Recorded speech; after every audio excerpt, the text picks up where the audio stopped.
Ankstesnėje Afrika LT dalyje matėte, kaip 3 lietuvių ekipažai, išvažiavę iš Lietuvos per Kalėdas, pasiekė Maroko karalystės pasienį.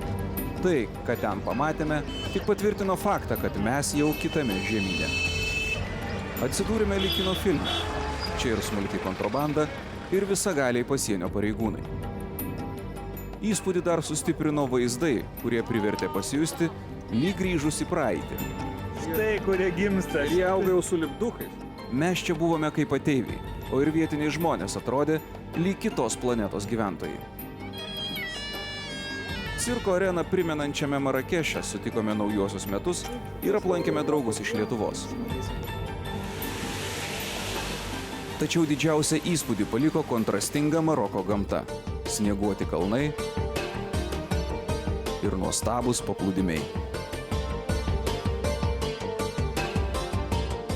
Per daugiau nei 2000 km Maroko keliais netrūko ir nuotykių. Teko tobulinti ir techniką, ir išvaizdą. Pirmasis kelionės kraujas. Per 10 dienų Maroke pasiekėme piečiausią šios karalystės dalį. Visiškai priartėjome prie didžiausios dykumos pasaulyje. Čia mūsų jau laukia keliautojų ypač nemėgiamas Mauritanijos pasienis.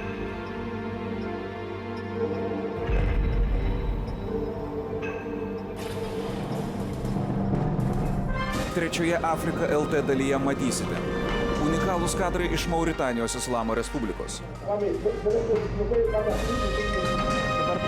pati tikriausia smėlio audra prasidėjo. Didžiulis kvapą gniaužia. Po netikėtai iškilusių sunkumų prie lietuvių ekipažo prisijungė Viktoras Diavara. 3 parų kelionė Sacharos dykuma ir rizikingas etapas Atlanto vandenyno pakrante. Ir aišku nuotykiai, kurių nuspėti neįmanoma. Nebūsiškiai užsidegė. Mauritanija. Su Maroko pasieniu pasibaigė paskutiniai civilizacijos likučiai.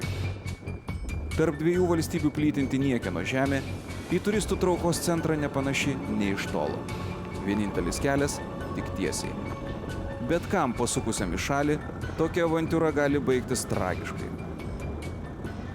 Važiavom į Mauritaniją iš Maroko, ten tokie apskritai niekieno žemė yra, 7-8 kilometrai bekelė, aplinkui stovi automobilių griaučiai kažkokie tai sudegę ar susprogę, nesuprasi.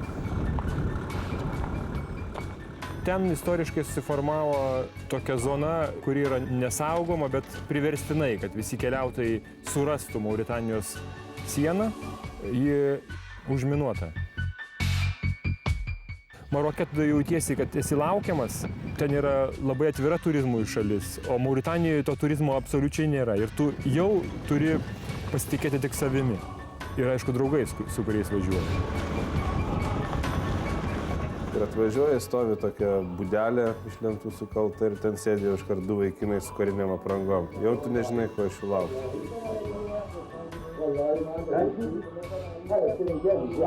Įėjus iškart žodis prezent pasigirsta. Duodi tų 10 eurų.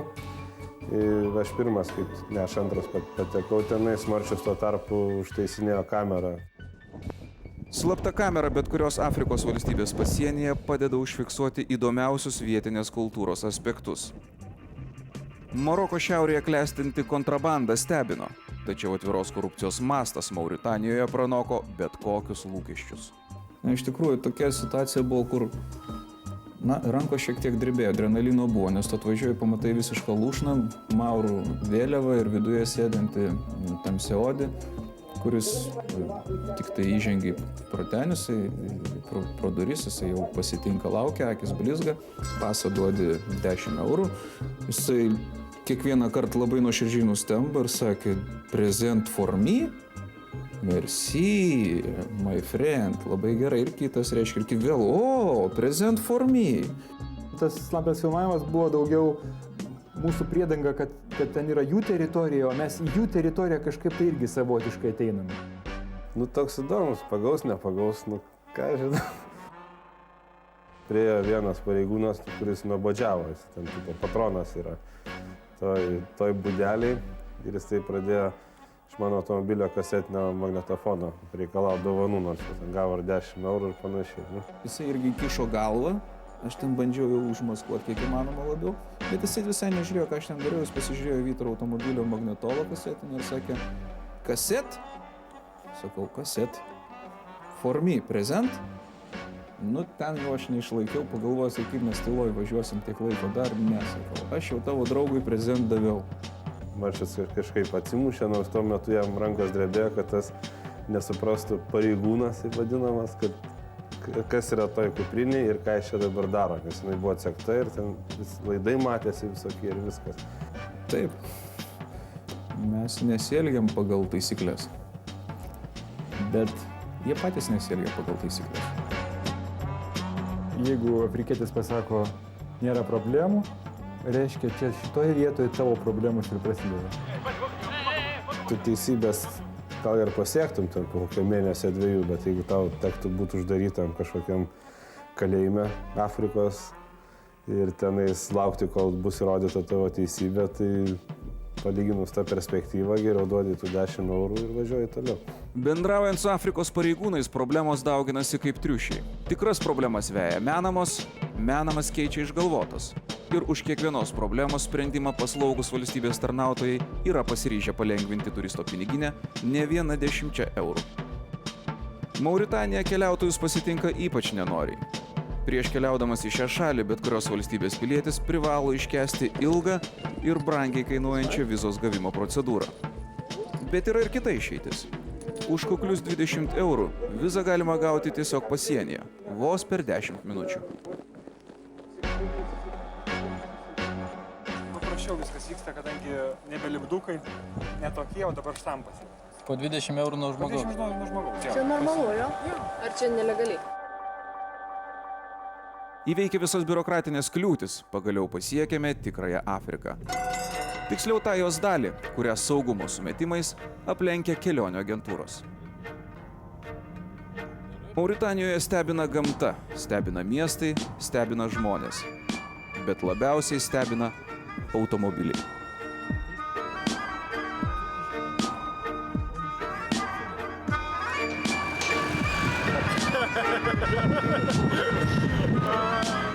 Mūsų dabar tikslas per kelias būsimasias minutės pasižiūrėti, kaip atrodo garsusis Mauritanijos automobilių parkas.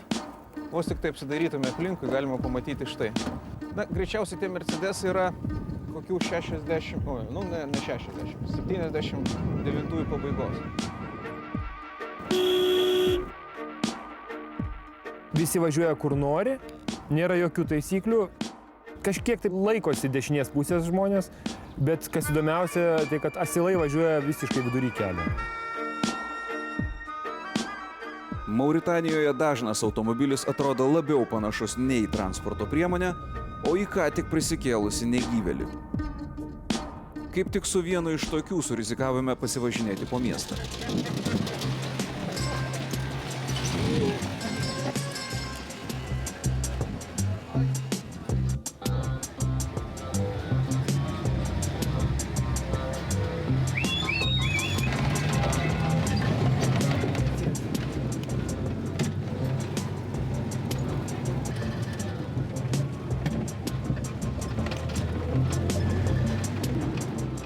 Tačiau taksistas suprato mūsų norą pasivažinėti dviprasmiškai.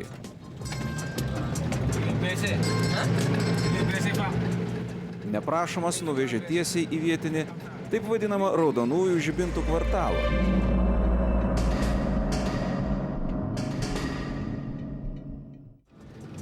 Tačiau taksistas suprato mūsų norą pasivažinėti dviprasmiškai.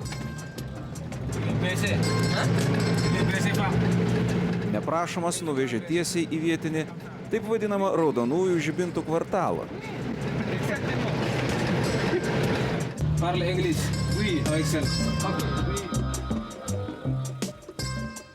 Net ir Islamo Respublikoje, seniausia profesija pasaulyje, gyvuoja ir yra paklausi.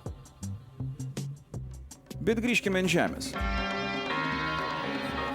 Tik prapuolęs ant kelių ir atidžiau įsižiūrėjęs, gali pastebėti, iš ko maurai lieja asfaltą.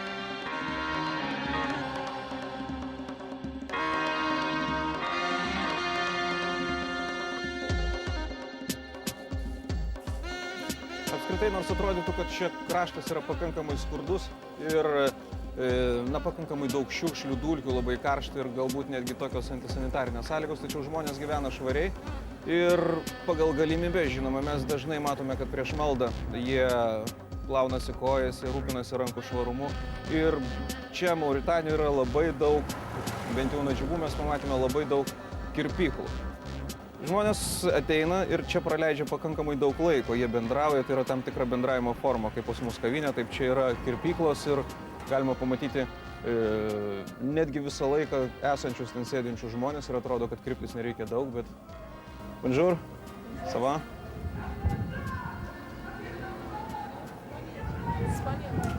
Lituani. Lituani. Ir mes ėjom, pasakojau kažką, rodžiau, ten vaikas kažkoks dar atėjo šalia, kartu su manimi irgi. Pareigūnų ten daug, bet tai tuo metu, kadangi gal dėl to, kad išeiginė, tik kiek vėliau mes tą vieną pamatėm, tiksliau jisai mus pamatė, pirmas. Ir tai jau ėjo link mūsų ir aš tada akies kampu bešnekėdamas pamačiau, kad atrodo turėsim problemą. Aš turėjau kišenėje ten tų grinųjų pinigų, galvojau, ne tai baisu, jie tas kupiūras mėgsta ir kažkaip gal išsisuksim, bet jau reikėtų aiškintis.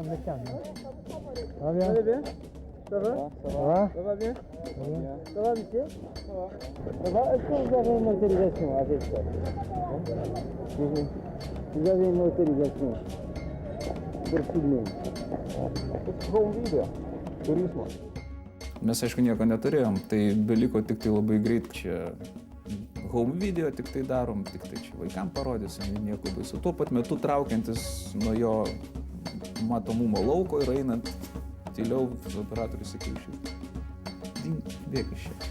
Jonas tuo metu buvo netolies, jisai turėjo tą slaptą mūsų įtaisą, tai kažkiek ten matėsi to neramumo. Ir iš karto vos tik tai atvažiavus prie turistų prisistato verslininkai, tie veikėjai, kurie siūlo visas įmanomas paslaugas, taip vadinami, gausiu visko, ko tik tai noriu. Tai yra pagrindinė prekė, turbūt pagrindinė paslauga yra valiutos keitimas. Geresnių kursų negu banke, tas tiesa. Ir kol kas tai atrodo saugu, pinigai tikri ir, toks jų verslas. Keisdami valiutą pas nelegalius prekeivius išlošime visai nedaug, vos kelis procentus. Tačiau tokia afera taip pats puikiausias būdas susipažinti su šioje šalyje tiesiog klestinčia šešėlinė ekonomika. Kažkur veda, reikia kažkur užeiti, reikia su kažkuo pasišnibždėti, reikia iš po skverno visą tai atlikti ir dėl to tu jautiesi neypatingai saugiai.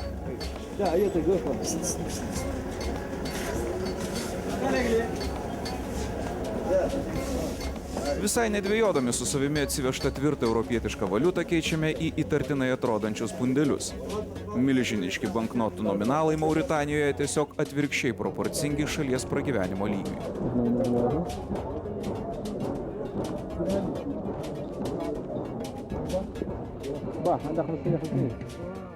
Nadžibų mums pavyko nufilmuoti dar vieną Mauritanijos įžymybę, nuo kurios priklauso beveik pusė šalies ekonomikos.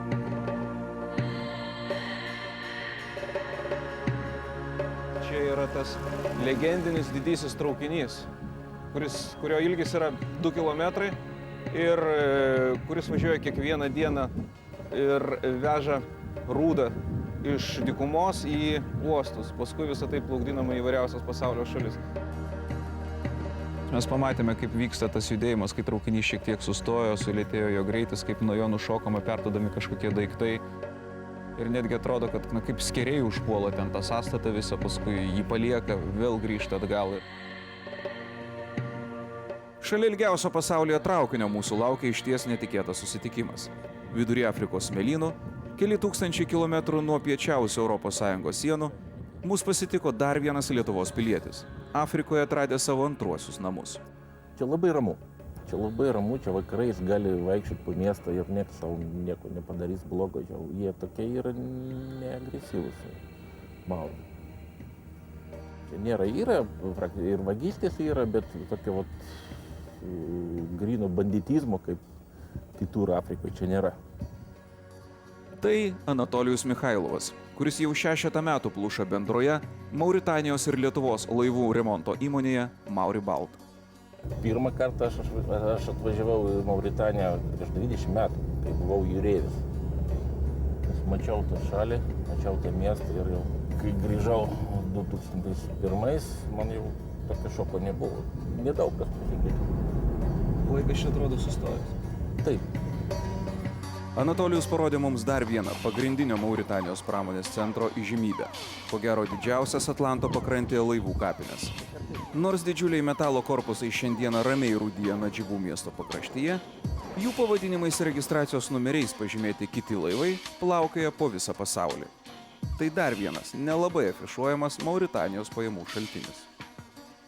Dėl galimybės kontroliuoti šį verslą praėjusiame amžiuje varžėsi ne viena valstybė, o tuos neramius laikus vis dar mena dabar jau apleisti pakrantės įtvirtinimai. Pro savo galingo visureigio langą Anatolijus parodė mums tikruosius Nadžibų kontrastus. Štai šiuose teniso kortų ir palmių giraičių apsuptose namuose gyvena turtingieji. Štai čia įsikūrė šeimos, per mėnesį tai uždirbančios nedaugiau kaip 50 eurų. Ir aišku, skurdžiausiai gyvenančių teritorija, kurioje atsidurti nesvajotų niekas visoje žemėje.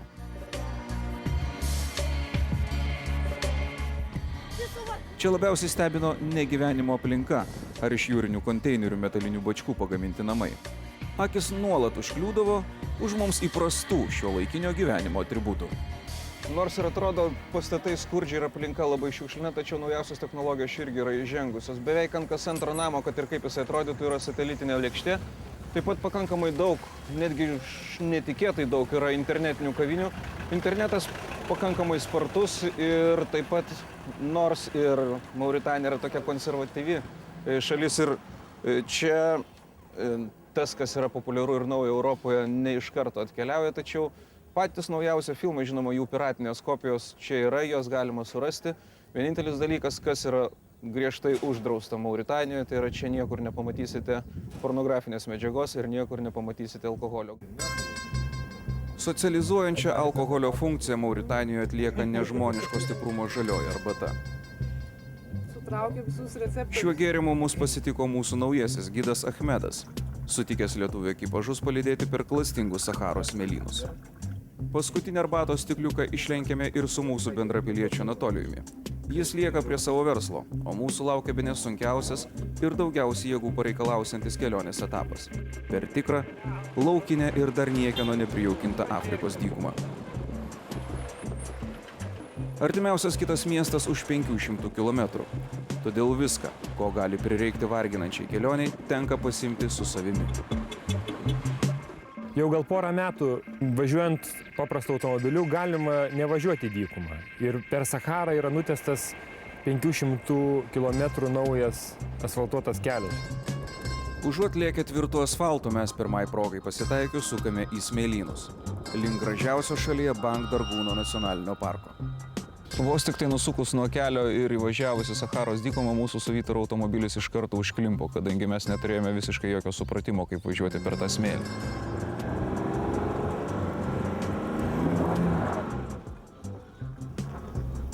Sustojam ir stojam.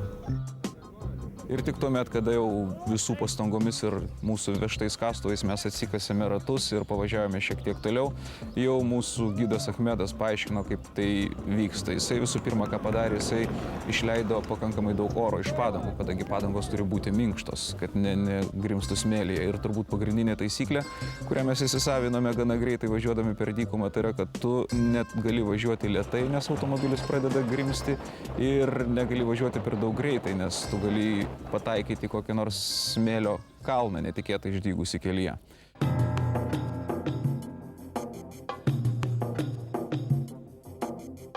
Mums važiuojant per dykumą, kupranugarė atrodo įprastas dalykas, kaip kokie smėlio vabalai, kuriuos tu matai tai arti, tai toli, tačiau jie vis dėlto nėra. Kiek mes vėliau sužinojom, na bent jau didžiausia jų dalis nėra laukiniai, jie yra prižiūrimi piemenų, piemenys, kurie atrodo netgi jų nesimato kartais. Sovietų armija buvo Vidurinė Azijai, ten Turkmenistane, Uzbekistane ir man teko kaimuose lankytis. Ir aš kažkaip buvau susidaręs tokį viziją ir įspūdį, aš kažko panašaus tikėjausi, nes ten irgi labai kažkaip necivilizuota viskas. Bet Afrika pranoko visus lūkesčius. kaip įspūdžiai važiavimo. Keliaujant dykumos keliais susikalbėti praktiškai neįmanoma. Važiuojant duobėmis nusėtų akmenynų, automobiliai barška taip, kad rodos tuoj pat subirės į šipulius. Kaip parodė laikas, toks įspūdis nebuvo visiškai klaidingas. Pirmą kartą gyvenime važiuojant per dykumą įtampos ir nerimo pakanka su kaupu, tačiau laimiai, pirmosios nakvynės vietą sėkmingai pasiekė visi ekipažai.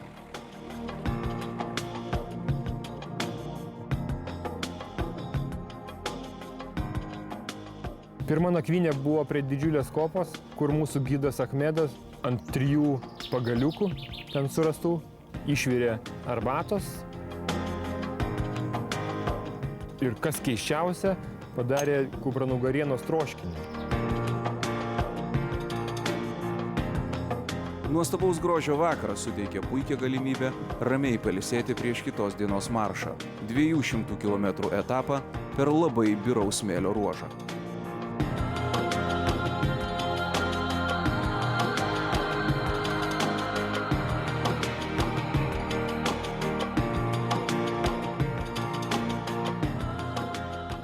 Dykuma jinai suteikia tokį ramybę, bet tuo pat metu tu nesi tikras, visiškai ramus, nieko nekreipdamas dėmesio.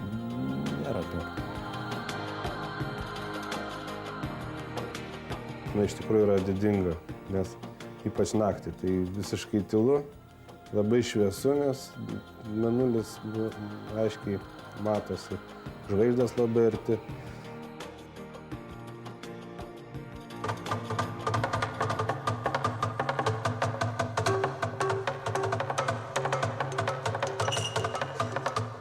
Kitą rytą Achmedas visus į kelią išvijo vos saulei patekėjus. Dykumą puikiai pažįstantis gidas ekipažus visą laiką vijo išties bauginančių greičių. Tokio skubėjimo priežastį supratome gerokai vėliau.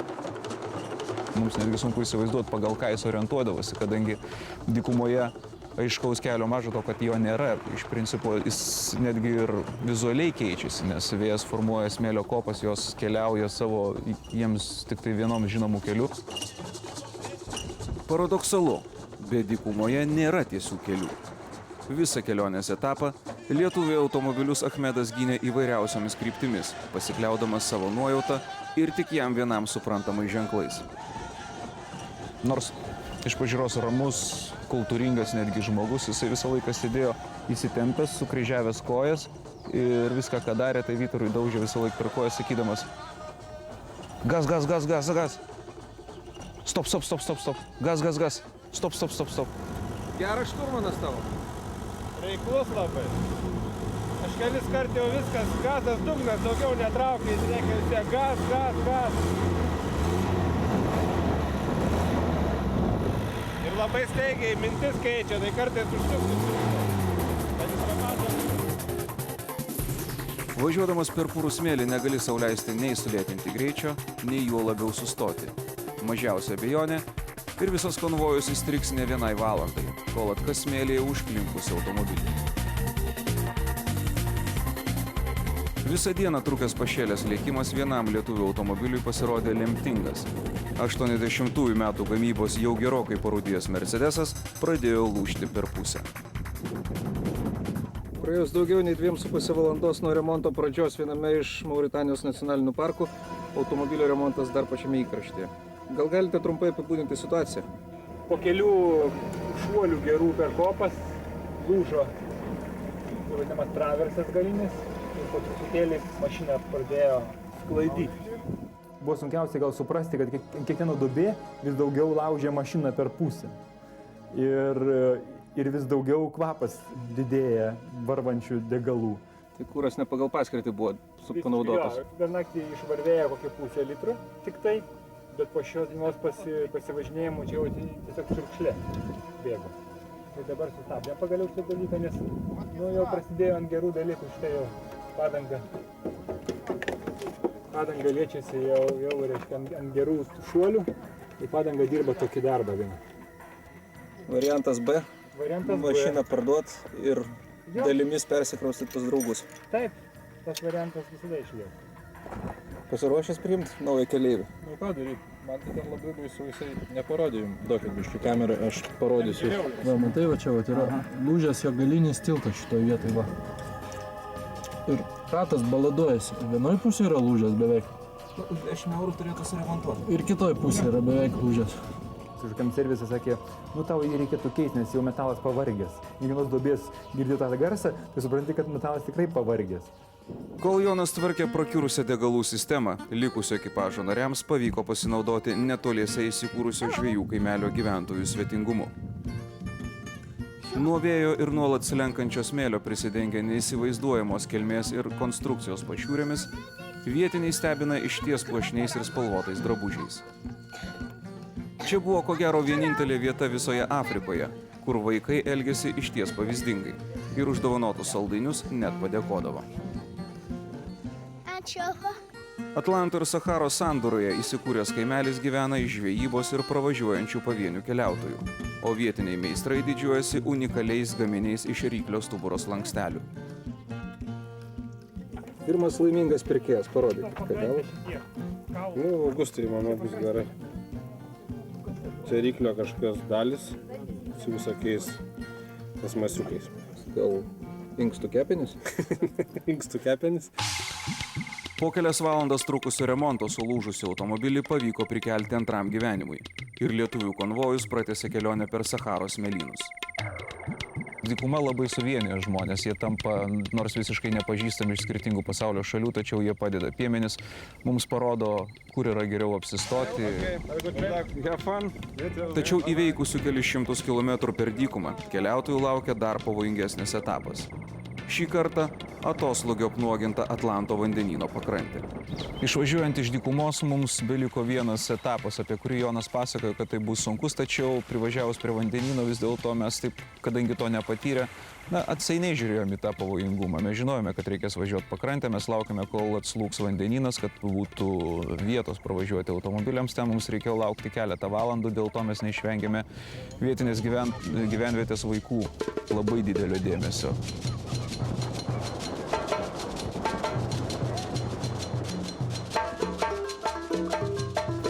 Jie labai įkyrus, jie reikalavo visko, atrodo, iš mūsų. Jie praeina ratą, mes juos nusinčiam, sakom, ten sėdi anglai, jie ten turi daug labai saldainių.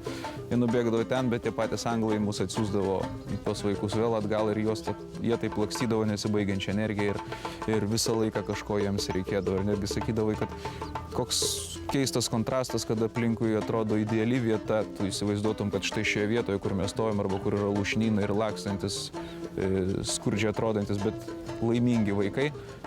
Čia įsivaizduoju turėtų stovėti koks nors didžiulis prabangus 5 žvaigždučių viešbutis, tingus poilsiautojai vokiečių pagyvenę turistai, gulėti šezlonguose ir pretenzingai prašyti, kad jiems padarytų tam tikrus kokteilius, barmenos. Ten visiškai nieko nėra ir tas mūsų idealaus pležo ta teritorija atrodė kažkokia neišbaigta. Tai iš tikrųjų buvo ta natūralioji, tikroji gamta, kurią mes pamatėme ir prie kurios prisilietėm. Nors Nidoj, atsistotum, vanduo surės, nežiūrėtum, ir jeigu tos vaikus juodus lakstančius nekreiptum dėmesio, atrodo, kad esi kažkur tai Nidoj, pačiame sezono įkarščio metu, važiavę netgi vokiečiai kažkokie šalia, kaip ir privalomas akcentas, yra vietų lietuvių, kurie nebijo šaltą vandenį visą laiką, bet kokio oro. Kol kelią numatytų maršrutų dengia potvynis, ekipažo nariai mėgaujasi tikrais kurorto malonumais. Laukdami atoslūgio pakrantėje rikiuojasi ir kitų šalių keliautojai. Į eilę paskui lietuvius stoja prancūzai, anglai bei latviai. Po gidų susirinkimų, kadangi ten buvo 3 grupės tuo metu laukiančios atoslūgio, buvo nuspręsta, kad lietuviai važiuos pirmieji. Čia greičiausiai dėl to, kad mūsų gidas Achmedas pasakė, kad Lithuanian group is very good. Jeigu tu važiuodamas tuo keliu, kur susiliečia vanduo su sausuma, nusuksi šiek tiek daugiau į kairę pusę, tu įklimsi kopose. Jeigu tu nuvažiuosi šiek tiek daugiau į dešinę pusę, tave nuplaus atsitraukianti banga.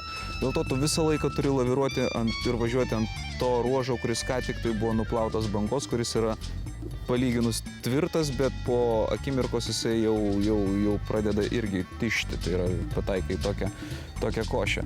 Taip kad žmonėms, kurie vairavo automobilius, buvo 50 km įtampos.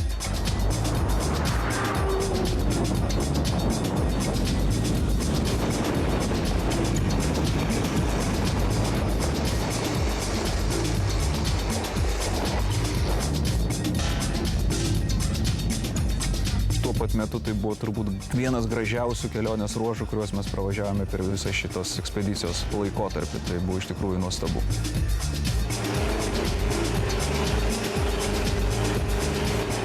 Vos 50 km maršas pačiu vandenyno pakraščiu išvargino labiau nei visos dienos kelionė. Jo, čia kažkas... Jo, bet kažkas...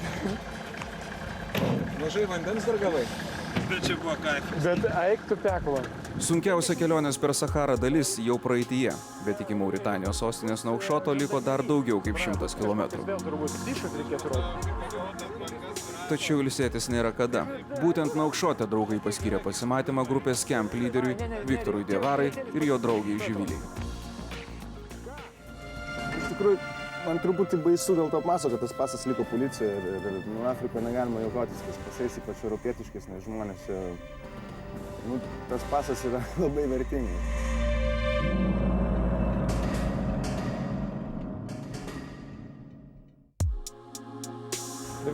Kelionės dieną mes atsidūrėme Naukšote. Tai yra Mauritanijos sostinė. Ir miestas, kuris turi pavadinimą pučiančių vėjų miestas. Ir iš tikrųjų tai gali pamatyti skraidžiančių dulkių ir daiktų. Oras čia toli gražu ne kurortinis ir ne gydomasis. Karšta, dulkina ir žinoma labai įdomu. Pasijunti, kad žmonės gyvena visiškai kitame pasaulyje, negu kad mes esame įpratę. Kita vertus, pagalvojus apie tai, kad juodaodis kur nors Marijampolės automobilių turguje pas mus taip pat nesijustų ypač super. Na, merci, Aurelija. Mauritanijos sostinėje iki Viktoro atskridimo liko 6 valandos, todėl neturėdami didesnio pasirinkimo, keliaujame tiesiai į centrinį turgų.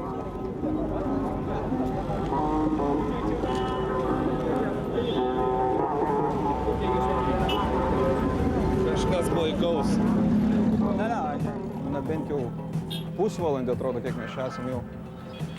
Jau norisi dingti kiek galima toliau iš tos vietos, nes jau visiškai sotu.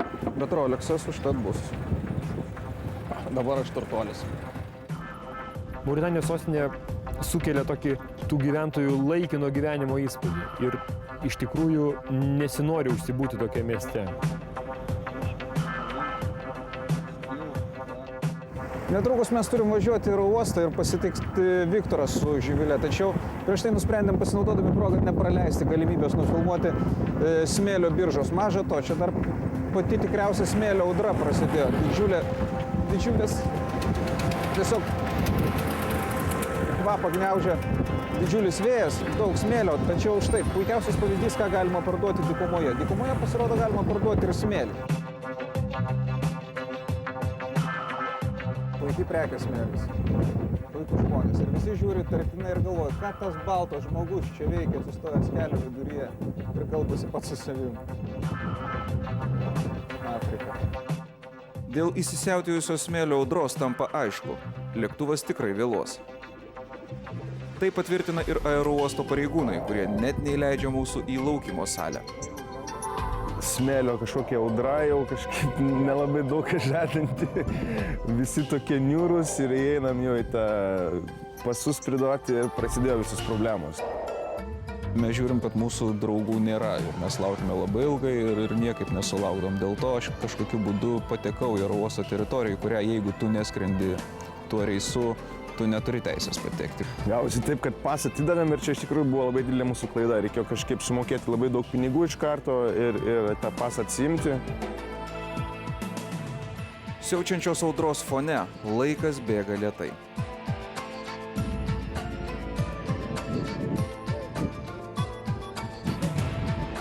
Ir tampa aišku, kad taip ilgai nesirodantis mūsų bičiuliai pakliuvo į bėdą. Ir tik po 1,5 valandos pagaliau juos pamato. Kol kas mes automobilėje turime vieną nelegalę. Hello. Jūs panaši tą merginą, kurią per prievartą išveža į užsienį. Ar dabar suprantate, kaip jos jaučiasi? Žinok, bet dabar aš supratau. Nei paso, 3 įtartinų vyrų draugijoje, svetimoje šalyje. Bet aš manau, aš turėčiau pasisekimą. Visi žiūri mane. Neprapulčiau. Esu be paso. užstrigus vidury Afrikos, Mauritanijoje, kur aplinkui visi juodi, žibančiom akim ir bauginantis.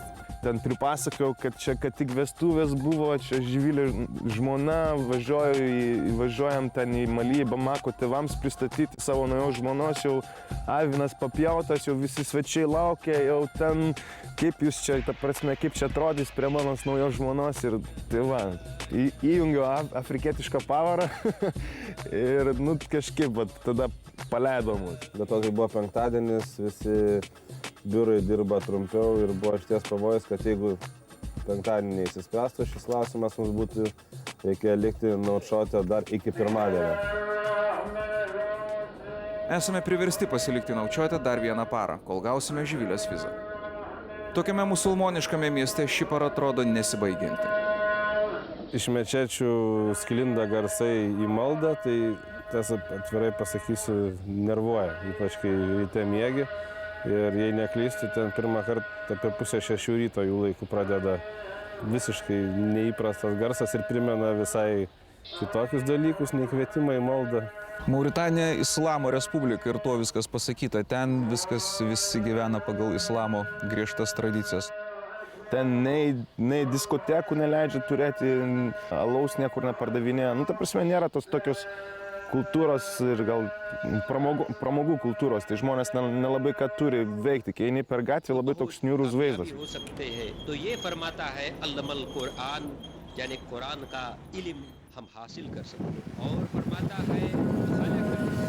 Vienintelė laukimo nauda – suremontuotas Jono automobilis.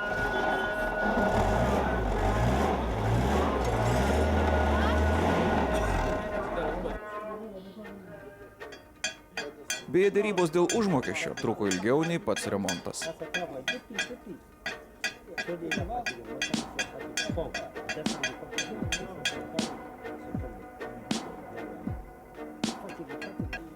Negaila išsiskirti su Sonė marškinėliais.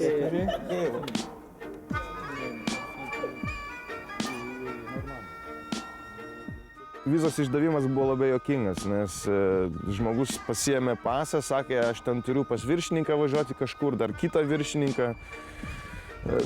Nu ir viskas baigėsi tom, kad mes nuvažiavom vėl į centrą, pietaujam ir tas pasienietis su savo Mercedes-Benz privežė pasą ten, kur reikia, su viza ir dar bandė dar pinigų ištraukti, aš jam jau nieko nemokėjau. Iš viso gaunasi 350 litrų.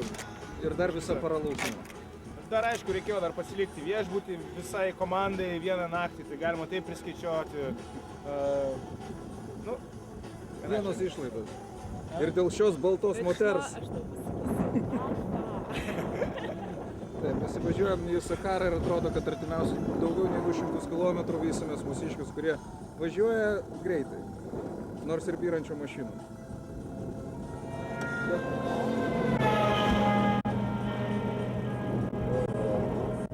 Tikiuosi, ne mūsiškiai užsidegė. Kažkas dega čia Saharoje. Vejmės.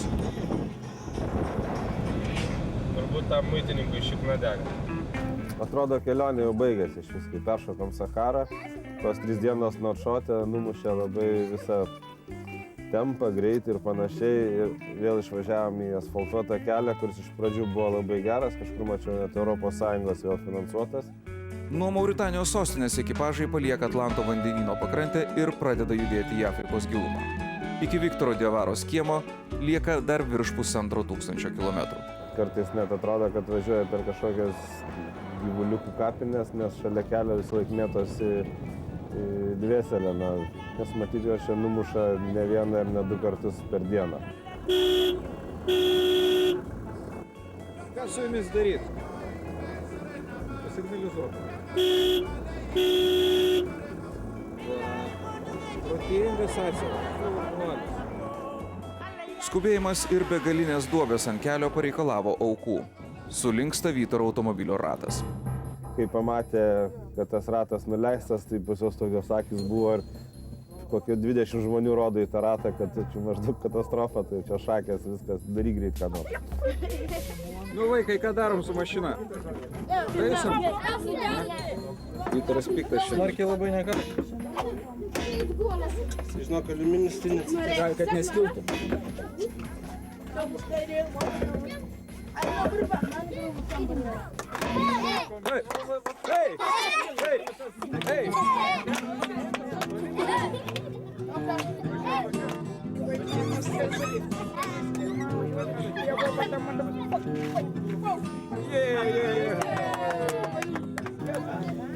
Kaip senas automobilistas, kaip galėtum pakomentuoti šitų mėgėjų darbą? Nu, matau, kad žmonės prisitaikė prie sąlygų vietinių. Čia atrodo iš tikrųjų itin profesionaliai, man atrodo. Pagrindinis įrankis čia yra plaktukas. Kuo didesnis, tuo geriau. Kaip tik Vytaro mašina neužrakinama, o mašina, kuri užrakina, kažkaip išlaužė ją ir pavogė magnetofoną iš mašinos. Iš karto, aišku, šiek tiek gal ir pikta, bet mūsų visi daiktai važiuoja į šitą vietą tam pačiam tikslui. Kai spidometras rodė, jog nuo savo namų nutolome 9000 km, vietinės mados šauksmų išleidžiame paskutinius maurų pinigus.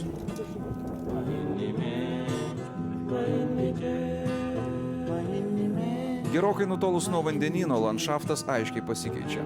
Atsiranda daugiau augmenijos, iš miglos išdygsta kalnai. This is Africa, my friend.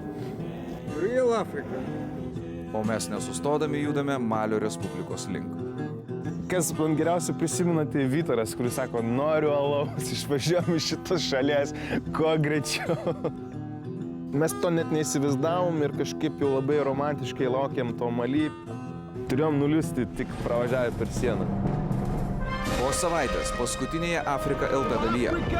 Žūtbūtinė kova dėl automobilių gyvybės. Ilgai lauktas Viktoro Diavaro susitikimas su tėvais.